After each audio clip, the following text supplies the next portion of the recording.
เห็นมีหลายคนถามว่าถ้าดองไปแล้วว่าอายุนานกว่า2ปีอย่างเงี้ยจำเป็นจะต้องเอาเม็ดบ๊วยออกไหมนะคะการที่เราปล่อยเขาทิ้งไว้อะค่ะเขาก็จะอยู่แบบเนี้ยตลอดไปเรื่อ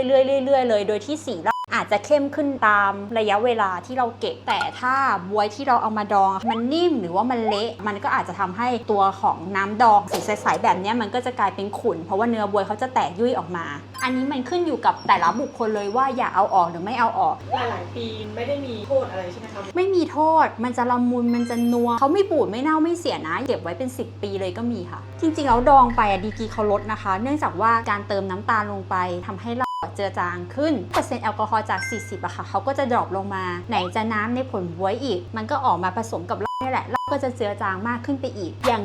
40% นะคะพอดองจบปีแล้วมันก็จะเหลือประมาณ30 ฝาก็ถือว่าไม่เยอะมากค่ะไม่เยอะมากยิ่งถ้าดองไปนานๆอีกก็อาจจะลดได้อีกเล็กน้อยปีละประมาณดีกรี2 ดีกรีประมาณนี้